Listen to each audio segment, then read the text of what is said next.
Hey y'all, welcome to the garden. There's something truly special about getting your hands in the dirt, planting a seed, and watching it grow into something that can nourish your family. It's a process I've fallen in love with over the years. But what if I told you that your garden could start to plant itself?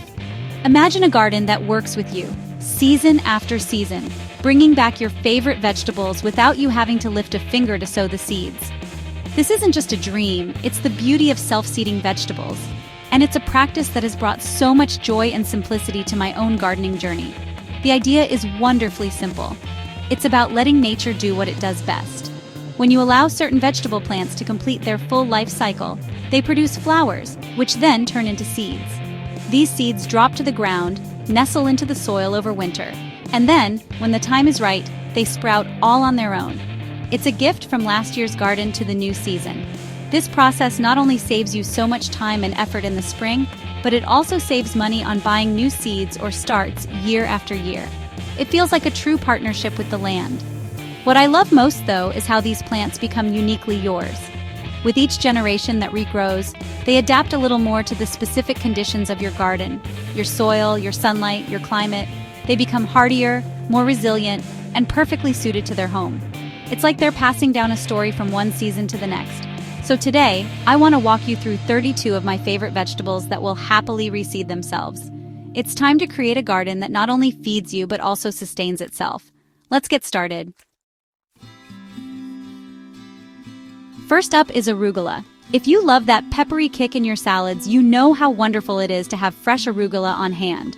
One of the things about arugula is that it tends to bolt or go to flower pretty quickly, especially when the weather starts to warm up. Now, a lot of gardeners see this as a bad thing, a sign that the harvest is over. But I've learned to see it as an opportunity. When you let those little white flowers bloom, they're not just pretty to look at. They're the start of next season's crop. Once the flowers fade, they'll form tiny seed pods. Just leave them be. As the pods dry out on the stalk, they'll eventually crack open and scatter their seeds all over the garden bed. The wind might even carry them a little ways. The next thing you know, you'll have little arugula volunteers popping up all around.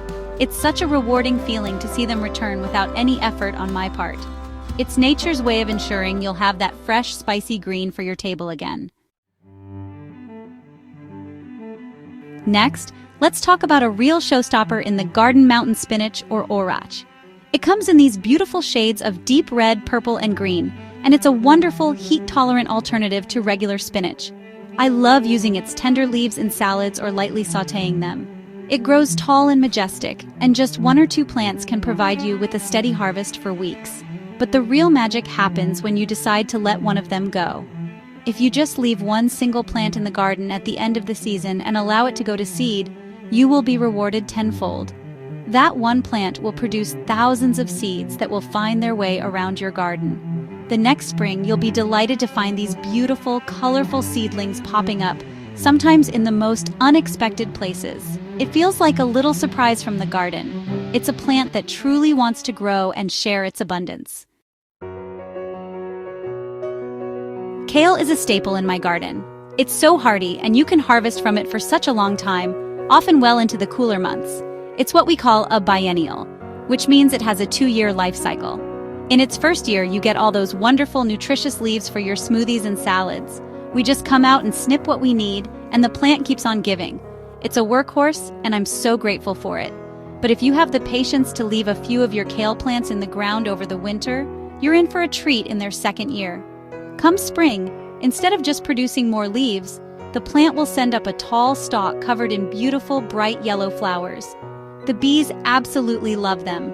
After the flowers fade, they'll form long, slender seed pods. Let them dry, and they'll scatter seeds that will grow into a whole new generation of kale plants, perfectly adapted to your garden. I just love the bright, lemony flavor of French sorrel. It's a perennial green, so it'll come back on its own for several years. But it's also a fantastic self-seeder.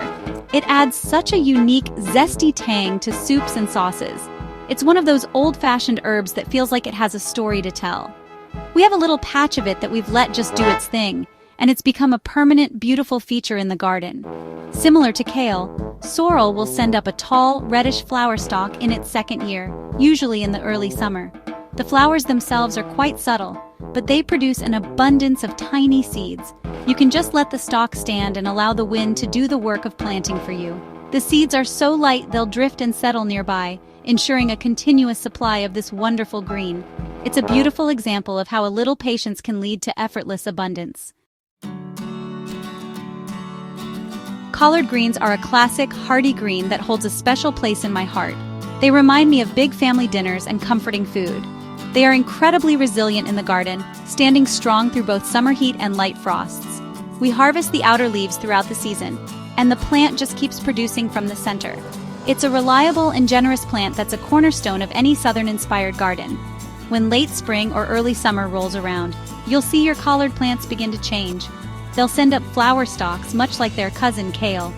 These stalks will be covered in pale yellow blossoms that are a feast for pollinators. It's a beautiful sight to see the garden buzzing with life. If you resist the urge to pull the plants out, those flowers will mature into seed pods. The pods will dry, split open, and release their seeds right back into the soil, planting next season's crop for you. Broccoli rabe, or rapini, is another one of those vegetables with a wonderfully robust, slightly bitter flavor that I just adore, especially when it's sautéed with a little garlic and olive oil. It's a fast-growing green, and unlike regular broccoli, you eat the leaves, stems, and the small bud-like florets. It's one of the first things we can harvest in the spring, which always feels like such a gift after a long winter. This plant is very quick to bolt, especially as the days get longer and warmer. You'll see those little yellow flowers pop open almost overnight.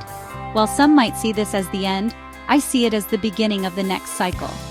Let those flowers go to seed. The pods will form and dry right on the plant.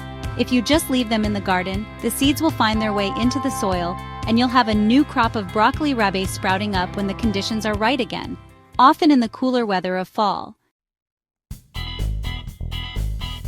There's nothing quite like the crisp, spicy crunch of a radish pulled straight from the garden.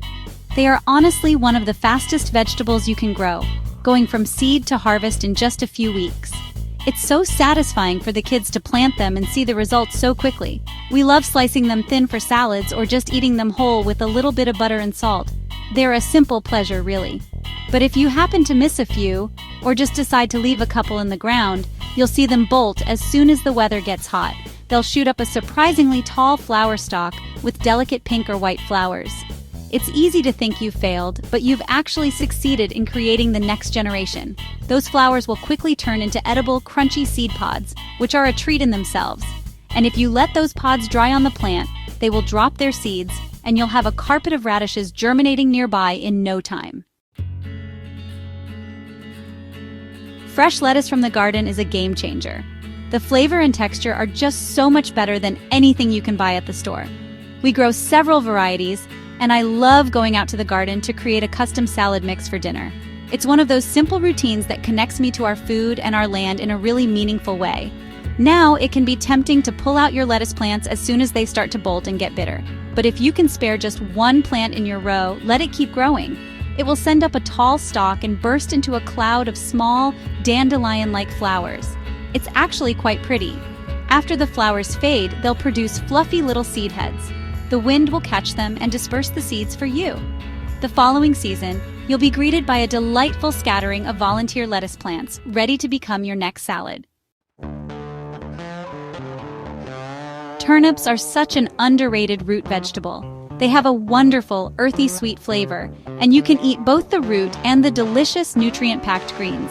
We love roasting the roots until they're sweet and tender, and the greens are fantastic sautéed. They are a cool weather crop, and growing them feels like connecting to a long tradition of hearty, homestead-style cooking. Turnips are biennials, which means they focus on growing that tasty root in their first year. If you leave a few of those roots in the ground over winter, they'll re-sprout in the spring with a new mission to produce seeds. A tall flower stalk will emerge, covered in bright yellow flowers that look a lot like kale or mustard blossoms. Let those flowers do their thing, and they will develop into seed pods. As the pods dry and shatter, they'll sow the seeds for your fall turnip crop. The vibrant, rainbow-colored stems of Swiss chard are like jewels in the garden. It's almost too pretty to eat. But it's also incredibly productive and delicious.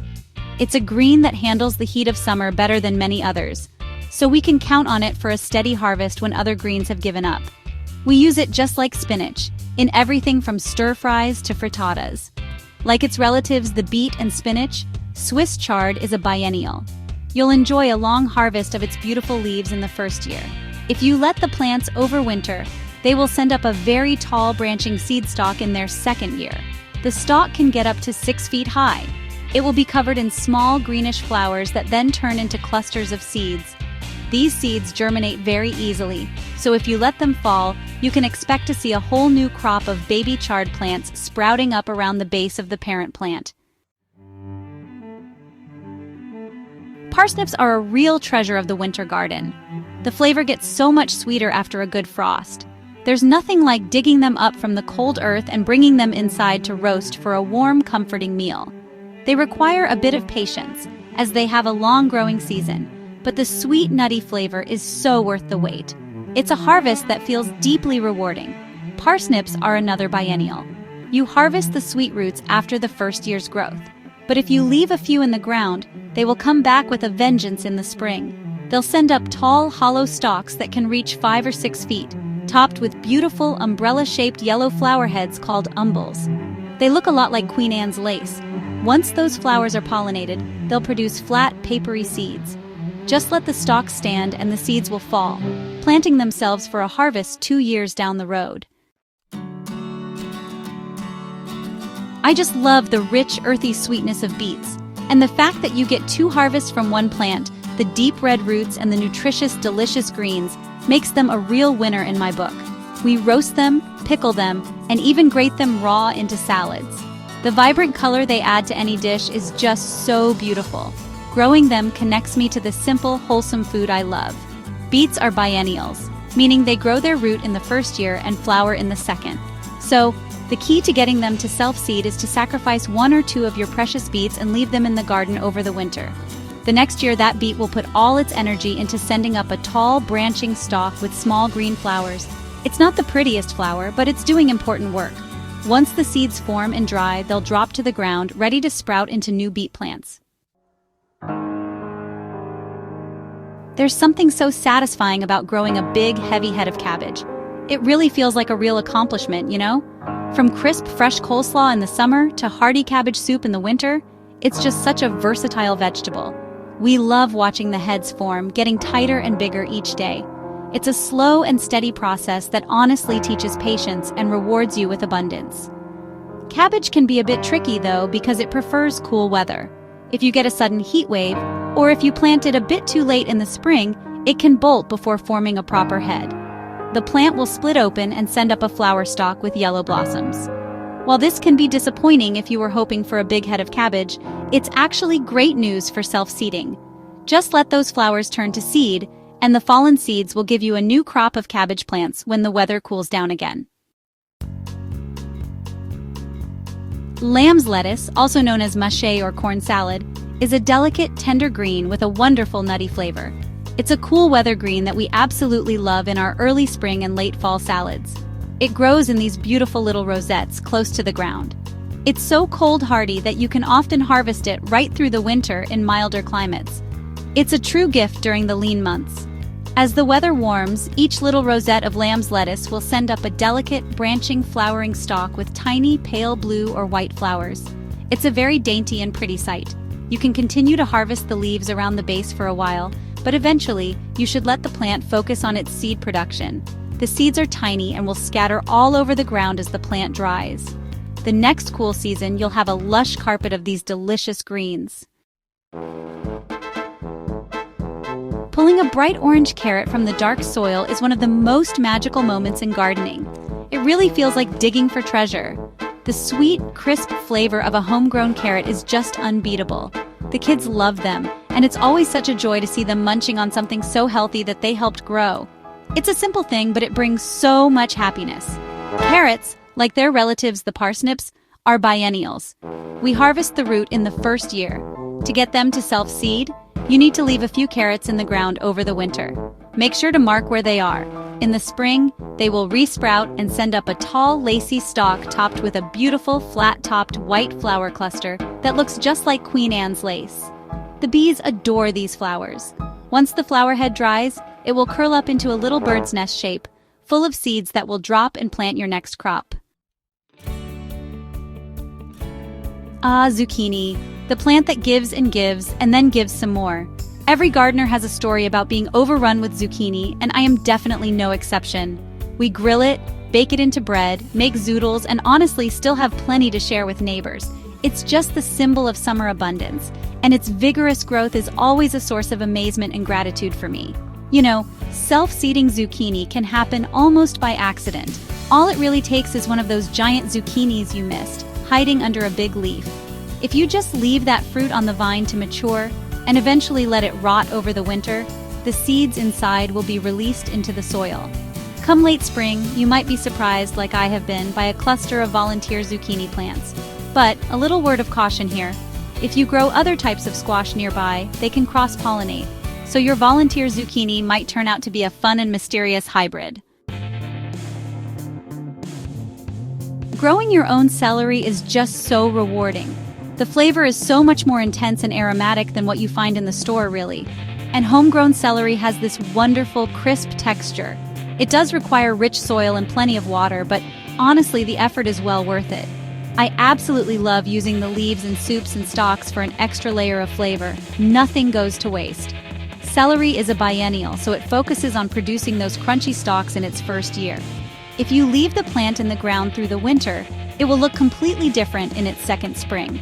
It will send up a tall branching flower stalk topped with these delicate lacy white flower umbels, kind of similar to carrots and parsnips. It's actually quite beautiful. Let those flowers mature and form seeds. If you let the seeds drop, or even just shake the dried stalks over your garden bed, you'll have celery plants for years to come. New Zealand spinach isn't a true spinach, but it's a fantastic substitute for the summer garden because it really thrives in the heat when regular spinach bolts and just gives up. It has a similar taste and texture, with thick, succulent leaves. It grows as a sprawling, ground-covering vine, and you can just snip the tender tips all summer long for a continuous harvest. It's a real problem solver for the hot season, let me tell you. This plant is an eager self-seeder. It tends to bolt and go to seed when the soil gets a bit too dry or isn't quite as rich as it would like. It produces these tiny, inconspicuous yellow flowers in the leaf axils, which then develop into interesting horn-shaped seed capsules. These capsules will drop to the ground throughout the season. They're tough and can easily survive the winter, sprouting generously the following year once the soil warms up. You'll likely have more than you know what to do with. Amaranth is a plant that is as beautiful as it is useful. Some varieties are grown for their nutritious leaves, which are used like spinach, while others are grown for their grain-like seeds. I love growing the tall, majestic varieties with their stunning, tassel-like plumes of deep red or gold flowers. They add so much drama and height to the back of a vegetable bed. It's edible landscaping at its finest. The name amaranth comes from a Greek word meaning the one that does not wither, and that feels so true when you see how it performs in the garden. At the end of the season, those gorgeous flower tassels become heavy with thousands upon thousands of tiny seeds. As the plant dries, a simple shake will release a shower of them. If you just let the plant stand, the wind and birds will do the work for you, scattering the seeds and ensuring a stunning and edible display for the following year. For those who love a bit of spice, mustard greens are a must-have. They have a zesty, pungent flavor that mellows a bit when cooked. They are incredibly fast-growing and are one of the first greens we can harvest in the cool spring weather. They add a wonderful kick to salads when young and are a classic southern side dish when braised. They feel like pure energy on a plate. Like many of their brassica relatives, mustard greens are quick to bolt when the weather turns hot. You'll see them shoot up a stalk adorned with cheerful, bright yellow flowers. It's a sure sign that summer is on its way. Don't pull them. Let those flowers mature into long, thin seed pods called siliquas. When the pods are dry and brittle, they'll split open and release their tiny seeds, sowing a future crop for you to enjoy when the cool weather of fall returns. There's no vegetable that says autumn quite like a pumpkin. From carving jack-o'-lanterns with the kids to baking a warm pumpkin pie, They are at the heart of so many cherished family traditions. Watching the vines ramble all over the garden and seeing the small green globes swell into big orange fruits is a highlight of the late summer garden. It's a process filled with anticipation and wonder. Self-seeding pumpkins often happens by happy accident. Maybe a pumpkin gets missed during the harvest, or you toss your carved jack-o'-lanterns into the compost pile at the edge of the garden. As the fruit rots over the winter, it creates a perfect nutrient-rich environment for the seeds inside. When the soil warms up in late spring, you'll often find a thriving patch of volunteer pumpkin plants sprouting up, ready to start the cycle all over again. It's a beautiful reminder that nothing in the garden truly goes to waste. The taste of a crisp, cool cucumber picked fresh from the vine on a hot summer day is simply unmatched. It's the taste of summer itself. We love them in salads, sliced up for snacks, and of course made into pickles to enjoy all year long.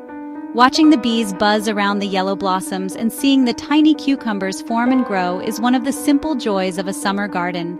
Cucumbers will readily self-seed if you let them. All it takes is for 1 or 2 fruits to be left on the vine past their prime picking stage. They'll turn yellow or orange, grow quite large, and become soft. If these overripe cucumbers are left to drop and decompose in the garden bed, the seeds inside will be released. They'll wait patiently in the soil until the conditions are just right the following spring, and then you'll be rewarded with a new batch of cucumber seedlings, often stronger than the ones you planted. Strawberry spinach is one of the most curious and delightful plants you can grow. It's an old heirloom variety that produces both edible, arrow-shaped leaves that taste like mild spinach and small, bright red berries that look a bit like raspberries or tiny strawberries. The berries are edible but have a very mild, earthy beet-like flavor. The kids think they are the most fascinating thing in the garden. This plant is an incredibly prolific self-seeder. The berries are actually clusters of seeds. Throughout the late summer and fall, these little red jewels will drop from the plant onto the ground. That's all it takes. They will lie dormant over the winter and then sprout with great enthusiasm the following spring. Once you have it in your garden, you will likely have it for years to come, as it finds little nooks and crannies to pop up in. It's a fun, edible, and beautiful plant to let run wild. The sweet taste of a freshly shelled pea eaten right there in the garden is a memory I think every child should have. It's a rite of passage in spring. Peas are one of the first things we plant, a hopeful sign that the growing season has truly begun. They climb so eagerly up their trellises, and searching for the plump, ready-to-pick pods is like a treasure hunt. Usually, we are so eager to eat them that none are left behind. But if you let some of the pods mature on the vine, they will swell, turn yellow, and eventually become dry and brittle. These are your seed pods. If you don't harvest them for saving, the pods will eventually split open and drop the hard, dry peas onto the ground. These peas can easily survive the winter and will be some of the very first things to sprout in the cool, moist soil of early spring, giving you a head start on the season. Is there anything better than a sun-warmed, vine-ripened heirloom tomato? The colors, the shapes, the incredible depth of flavor, they are the heart and soul of my summer garden. Each variety has its own story and personality. Slicing into a big, juicy brandywine or a sweet sun-gold cherry tomato is a moment of pure, simple perfection. It's what all the hard work is for. Tomatoes are surprisingly good at self-seeding, especially the small cherry and paste varieties. All it takes is for a few ripe fruits to fall from the vine and be forgotten. As they rot on the ground over the fall and winter, the gel surrounding the seeds ferments, breaking down the germination-inhibiting layer. When the soil warms up in late spring, you'll often find a thicket of volunteer tomato seedlings. These volunteers are often some of the hardiest plants in the garden because they sprouted only when the conditions were perfect. Bell peppers add so much color and crunch to the garden and the kitchen. I love watching them transform from green to their final vibrant shade of red, yellow, or orange. It's a lesson in patience, as the sweetest flavor develops when they are fully colored. We love them grilled, stuffed, or just sliced up raw for a healthy snack. They are a cheerful and rewarding plant to grow. In warmer climates, bell peppers can self-seed quite easily. If a pepper falls from the plant and gets broken open, or if you toss the core and seeds from a pepper you ate for lunch into a corner of the garden, those seeds have a good chance of sprouting. They need warmth to germinate, so this works best in places with mild winters. The seeds will wait until the soil is consistently warm and then pop up, ready to produce a new crop of colorful, crunchy peppers.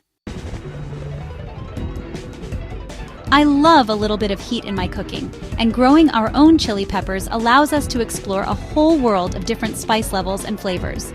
From mild jalapenos to fiery habaneros, there's a chili for every palate. They are beautiful plants too, often covered in dozens of colorful little jewels of red, orange, or purple. They look so festive in the late summer garden. Chili peppers are perennials in their native climates, and they are very good at propagating themselves. As the mature chili pods ripen and eventually dry or fall from the plant, their seeds are dispersed onto the ground. The seeds are tough and can often survive a mild winter, especially if they have a bit of protection from mulch or leaf litter. Come late spring, when the soil is thoroughly warmed, you'll be pleased to find new little chili plants sprouting up to spice up your life for another season. Tomatillos are the key ingredient for an authentic salsa verde, and they are so much fun to grow. They come in these fascinating little papery husks that look like lanterns hanging on the plant. You know they're ready to pick when the fruit has filled out the husk and it starts to split. They have a unique, tangy, and citrusy flavor that is just incredible when roasted. Tomatillos are notorious, in the best way possible, for self-seeding. They are incredibly prolific. At the end of the season, any fruit that falls to the ground and is left to decompose will release its many, many seeds into the soil. The next spring, you won't have just a few volunteers, you'll have a whole forest of them. It's best to choose the strongest looking seedlings and thin out the rest. Once you plant tomatillos, you'll likely have a patch that returns year after year. Long beans, also known as yard long beans or asparagus beans, are a fantastic crop for hot summer climates. They are incredibly productive and grow with such vigor, sending their climbing vines up any support you give them. The beans themselves can grow up to 2 feet long and have a wonderful crisp texture and a flavor that's a bit like a cross between a green bean and asparagus. These beans are so prolific that it's easy to miss a few pods during harvest. If you leave some of those long pods on the vine, they will mature, dry out, and turn brown. Eventually, the pods will split open, dropping their bean seeds to the ground. In a warm climate, these seeds can germinate in as little as a week, sometimes giving you a second, late-season crop. Or they will wait in the soil until the next spring, ready to climb again. Growing your own dry beans, like pinto beans, is a deeply satisfying process. It honestly feels like you're growing pure sustenance. You plant a small bean, and at the end of the season, you harvest hundreds. We let the pods dry right on the bush until they are brown and rattling. The kids love shelling them. It's a great rainy day activity. Having jars of your own homegrown beans in the pantry is a wonderful feeling of security and accomplishment. Just like with peas, some of those dried pods are bound to be missed or dropped during the harvest. If those dried pods are left in the garden, they will eventually break down, and the beans inside will be ready to grow. When the conditions are right the following season, those pinto beans will sprout and start the process anew. It's a beautiful, simple cycle of planting, harvesting, and renewal that connects you directly to the food on your table. Growing Luffa Gourds is a 2-for-1 project that I just love. When they are young and small, they are an edible vegetable, popular in many Asian cuisines. But if you let them mature on the vine, they dry out and you can peel away the skin to reveal a fibrous sponge. It's honestly amazing to be able to grow your own all-natural sponges for washing dishes or for in the shower. It's a project that is both practical and fascinating. Luffas grow on vigorous vines and produce very large gourds. To get them to self-seed, all you need to do is leave 1 or 2 of those mature gourds on the vine at the end of the season. As they dry out completely, they often break open at the end. A simple shake from the wind, or a bump from a passing gardener, will cause the large black seeds to spill out onto the ground below. These seeds will patiently wait until the heat of next summer to sprout and begin their journey up the trellis. Black beans are another staple dry bean that brings so much flavor and nutrition to our meals. They are a cornerstone of so many of my favorite recipes, from soups and chilies to hearty salads. Growing them is just like growing pinto beans. You let the pods mature and dry on the plant before harvesting. The beautiful, shiny black beans are like little gems, and storing them for winter feels like banking treasure. The self-seeding process for black beans is wonderfully straightforward. Any pods that are left behind in the garden after the harvest will eventually release their seeds into the soil. The hard seed coat protects them through the winter months. Once the soil warms up in the spring and the spring rains come, those little black beans will swell and germinate in about 1 to 2 weeks, sending up strong seedlings that are ready to produce the next generation of delicious homegrown beans. It's a simple, reliable cycle of abundance. And there you have it, 32 incredible vegetables that are more than happy to do some of the gardening work for you. There is such a deep sense of connection that comes from working with the natural rhythms of your land, from stepping back and allowing nature to take the lead. Creating a self-seeding garden is about more than just saving time or money. It's about fostering a partnership. It's about building a space that is resilient, adaptive, and truly sustainable. It's a garden that tells a story, with each volunteer seedling a new chapter written by the seasons themselves. I really hope this inspires you to give it a try.